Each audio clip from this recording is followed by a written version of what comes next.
All right. Hey, everybody.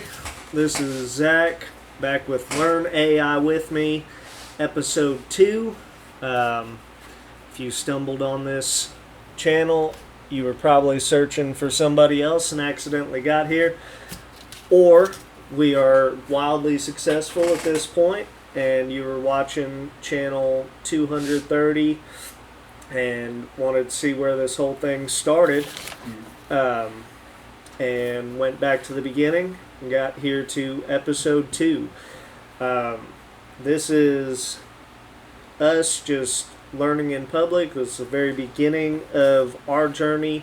Last week I introduced myself, told you a little bit about my background. We'll go into some more of that today. But I'm very excited. Today we've got my friend Gavin Sappenfield here. We met a good while back, but we're having a conversation this past week about what I've been doing, and come to find out he's been doing a lot of the same stuff. He's in the process of building his first app from scratch. I mentioned to you guys that I've built one app that is very rough and not super high quality, but I built it and deployed it. And so we are at very, very similar stages of our journey. We've got our ChatGPT written show notes that I'm going to keep on referring to. So when you see me looking over here, that's what's going on. This isn't an interview or anything. It's just a conversation. So Gavin, if you will, just tell us a little bit about what you're building and why. Yeah, all right. So, the concept of building an app for profit is not new. Right. But, like always, I'm trying to think, when I can, how can I do something to make money? Yeah. It's even better if I can do something and make it and be done with it, and then have it bring in more money later on. Absolutely. So I was looking at my finances, thinking about things, because I felt like I always had the same amount of money, basically, no matter how much I worked. No matter how much overtime you wind up with, Yeah. you still, a week later, your bank Coming account back. looks exactly the same. Yeah. So I was like, well, I'm going to break it down, look at where the money's going. So I began to be interested in budgeting, having a budget, thinking about my expenses and minimizing them where I can. And so I worked on that, and it helped a lot. And when you were doing that, were you just creating Excel spreadsheets and Word docs and putting it together like that? Were you on a notepad just scribbling it down, or what was your initial budgeting process? Well, it was just in the Notes app. Okay. On my laptop. Yeah. I wrote down all my recurring expenses, and then how much I would make or should make on a 40-hour week, which is standard, and figured out, how much should I be able to put back each week, and then just really tried to stick to that. Basically just minimizing random, unnecessary expenses. Yeah. There's plenty of those. Right. So when I was doing financial counseling, I did that at the clinic I was open in town for a while. And then after we wound up closing the doors on that clinic, I was still doing that private practice with people.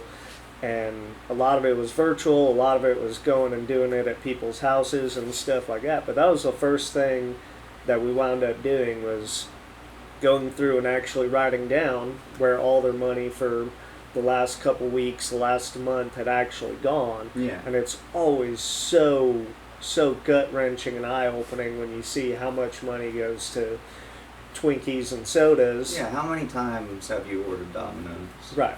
How many times are you paying that extra delivery charge so you don't have to go get it? Absolutely. And so when you see that, and then you can make a plan and say, okay, well, I don't need to do that every time. When you start telling your money where to go instead of wondering where it went, you always wind up with more of it. And so, when you were looking into this, did you think about getting a budgeting app that was already out there?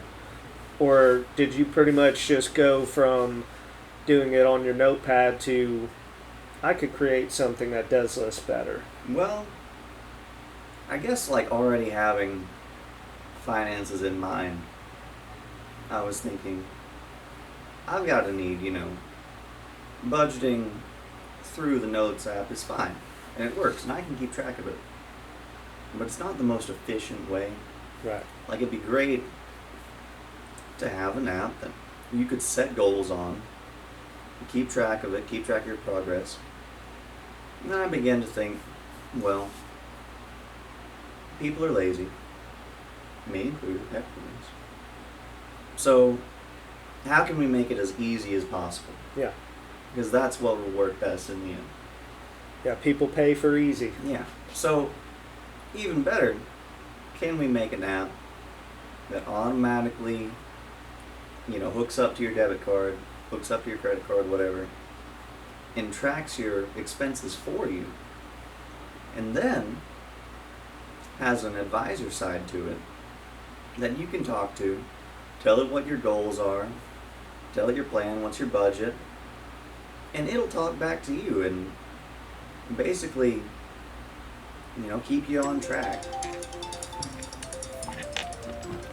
Keep going. Keep you on track, keep you focused, tell you, hey, you messed up. Right. You didn't stick to the budget this week. Yeah. Do better next week. Do better, yeah. Yeah. Absolutely. So, you have similarities and differences in your background to what I have. So, right now we both work very hands-on, very construction-based jobs. You work in a cabinet shop building all kinds of different millwork and things like that, as well as on the side you go and put in flooring and help people plan out flooring jobs and stuff like that. Right, any little odd job to make some money too. But all of your odd jobs involve you going somewhere, your body being in a place, and it being paid for the presence there. Yeah. Me, similarly, I work on power lines right now. I do little side jobs here and there. People assume since I work with electricity that I'm an electrician. No. Not even a little bit. But I know how to wire up and change out outlets and switches and home runs and stuff. So I wind up with little side projects here and there. But again, it's always, I have to be in a place doing something and somebody pays me for my time being in that place. And so there's a whole other side of the world out there where people get paid just for the results of what they do. And it doesn't matter if it took them 5 minutes to produce that result. It doesn't matter if they produce that result from their living room, their kitchen, an office. Really doesn't matter. And the whole work from home, hybrid working, post-COVID world that we're living in has just made this so much more where people don't get paid to be in a place with their hands on something as much as they used to. Yeah. And with that, we could completely change our direction in life. We could go to college. I've got a 2-year degree already, but I could go full-time to college, try breaking in at the ground level on a completely different industry and something like that. Or we can do what we're trying to do, where we build up some side jobs, some side income, some side hustles, and get those built up enough to replace the things that force us to be in a place with our hands on something right now. And one of the biggest things that I've been excited about in that realm is automations. And so, for somebody like you, if you wanted to build out a quote for a flooring job or something like that, I would want to automate as much of that experience as possible if it were myself, right? Yeah. So when somebody first finds out about me and wants to have the first conversations and what are the wood options and this is how big my house is and blah blah blah, I'd want them to have that whole conversation with a chatbot of some kind embedded on a website and get it to where everything happens behind the scenes to where all I get is a very, very detailed paragraph of this person wants this, this, this, and this. This is where they live. This is their phone number. And I can follow up and actually have all the information that I need. And then, at the same time, we can automate the process of creating the invoice, creating orders, and buying material, and all these different things. Like, so much of it can be automated. But our local community here in South Arkansas is so far behind the times. If anybody out there is watching from Silicon Valley, they're watching this thinking like, well, yeah, obviously all that should be automated. It's been automated for the last 2 years now. No. Not in El Dorado, Arkansas. Not even a little bit. No. In fact, I've consistently met people that are still single finger typing. Yeah. And baffled and confused by anything that has to do with technology that's 15, 20 years old at this point. Yeah. And so, that being the case, we don't have to be the most in-depth, articulate, best AI specialist out there to look like some freaking superstars out here. You know what I mean? And so that's kind of the avenue that I've been wanting to approach it from, is we can start small right here in this community and build a bit of a portfolio where people are really impressed by what we're doing. Well, in reality, we are learning every step of the way. And no one else is doing it. Right. I have not met somebody in Union County that calls themselves an aspiring AI specialist yet. Yeah. But if you go to Chicago or Seattle or any big metropolises out there, that's probably like 5 years ago everybody was a content creation specialist and social networking specialist, and they could do all of your social media posting and things like that for you, and they're specialists. Well, nowadays they're probably all AI arbitrage specialists where they're teaching people how to use AI in their business. Well, right now we're the closest thing this town has to that. And so that's the goal, right? That's where we're hoping to go, is to be the face of AI in our town here. Meanwhile, steadily keeping up with the latest news and the latest changes, which is so hard, man. It in the last 2 weeks, ChatGPT has unveiled and unrolled so many different new functions that the things that I were trying to learn 2 weeks ago are essentially outdated and useless knowledge at this point. Because before I was having to do things outside of ChatGPT, link them back, bring them around, and use the results in ChatGPT. And now it's just got an extension to do it all itself. Exciting though. It's extremely exciting. Yeah. I tell people all the time that I think AI is going to be what the internet was. Yeah. Nobody exactly knew where the internet was going to go, what capabilities it would have, what impact on the world it was going to have. That's essentially where we're going with AI. Is it's not just a little phase that's coming and going. It's not MySpace. It's too useful. Way too useful, too powerful, and there's way too much money behind it. There are companies pumping billions and trillions of dollars into AI infrastructure. They're going to make sure it works.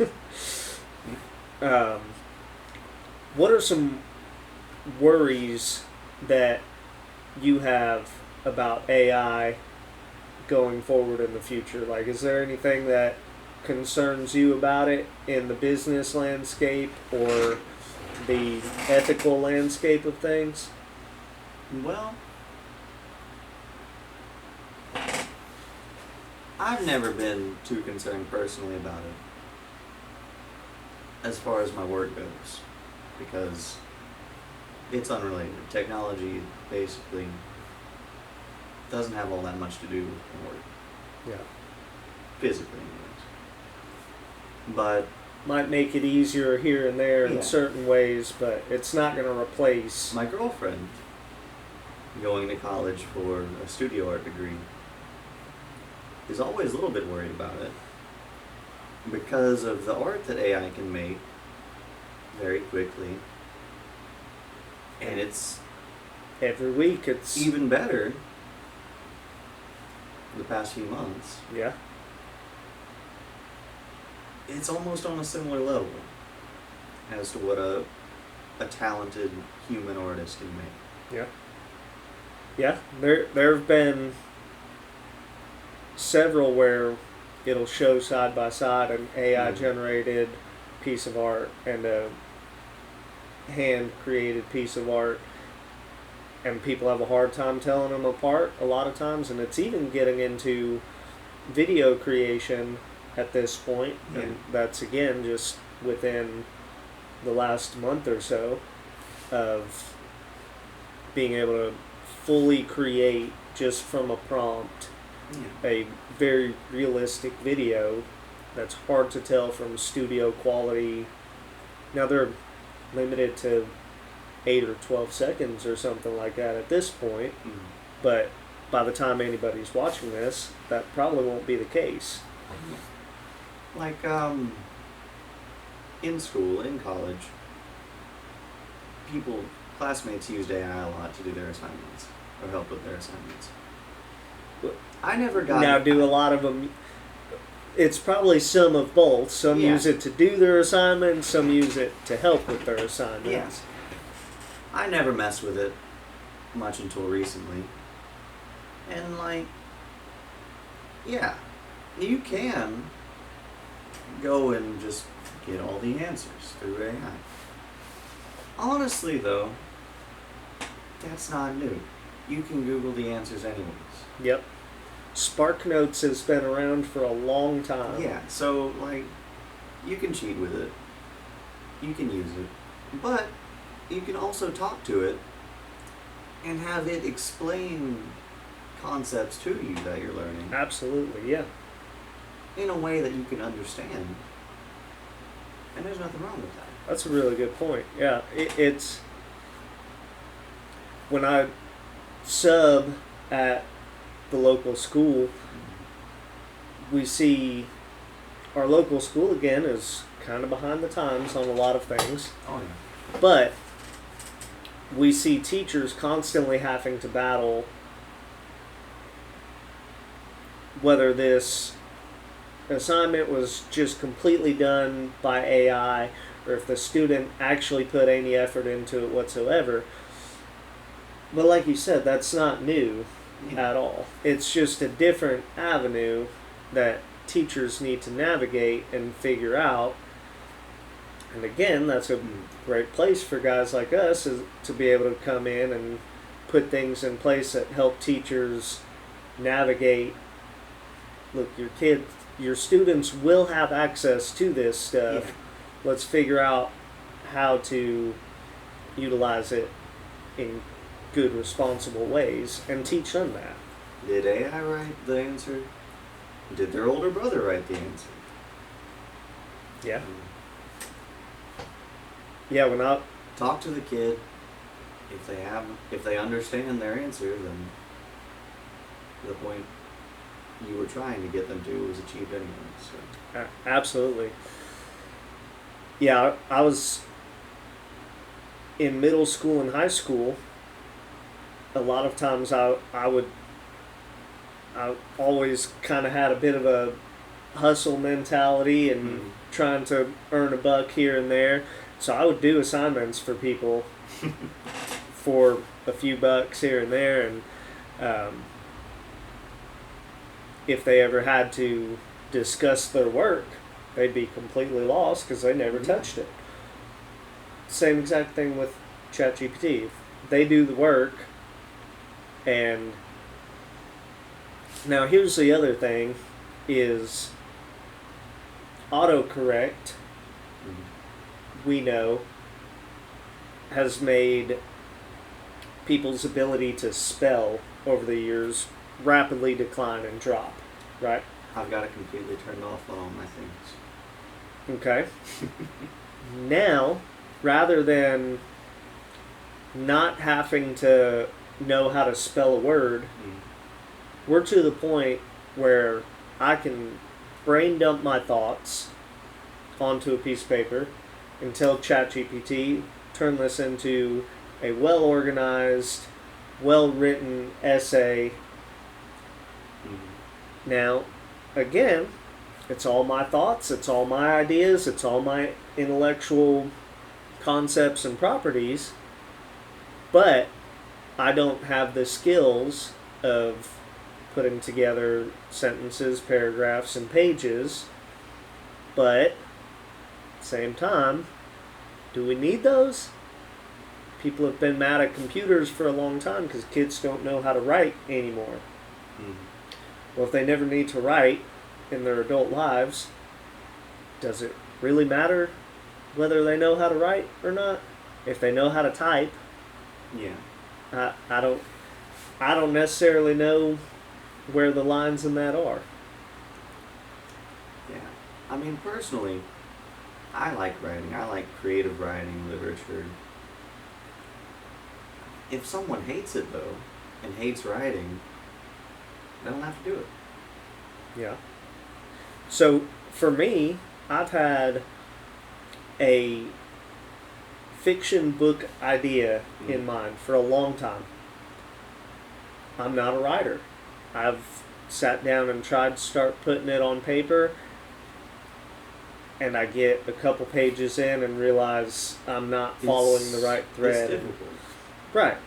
I've been using AI, and I've brain dumped my idea, and it's written several pages that I read, and I'm like, this is exactly what I wish I would be able to write. This is awesome.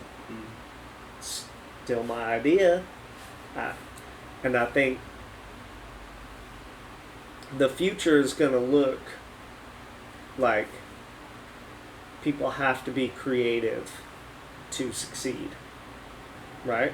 Because everybody's going to be able to do the menial tasks so easily that we're not going to need people to do those anymore. Yeah. Because we'll have AI to handle all of that. And so the only way you're going to be able to be successful is to have creative new ideas. Now, when AI starts coming up with a bunch of creative new ideas without us, I don't know what kind of sci-fi movie we're looking at that point. But I saw an interview that Elon Musk did not long ago where somebody said, like, what are the things in the world that worry you the most right now? Said something about nuclear weapons and how many people have access to them. But then the next thing he said, he paused and said, I just hope the computers are nice to us. Like, he understands that at some point they're going to be very, very powerful. And he said, I just hope they decide to be nice to us. I don't know what it's all going to look like. Man, I think this has all been good stuff. I think over the next week we'll be able to show some outlines of how your budgeting app is coming. In the next video I was going to go in and show kind of my tool stack and the different things that I've been using, the different apps that I use to build different things, build landing pages, build apps, the best ways to get them from just having a block of code to having a real deployed and stable website, which turns out is not as easy as I thought it was going to be. Kind of difficult. But I'm going to go through all that, and hopefully I'll be able to add an update on Gavin, budgeting by Gavin. Do you have a name for this yet? Not yet. Not yet. Got to ask ChatGPT for a good name. That's right. But I've got the concept lined out. Okay. Yeah. Awesome. Well, I look forward to seeing you again. We'll definitely be keeping in touch, and we'll see you next week. All right.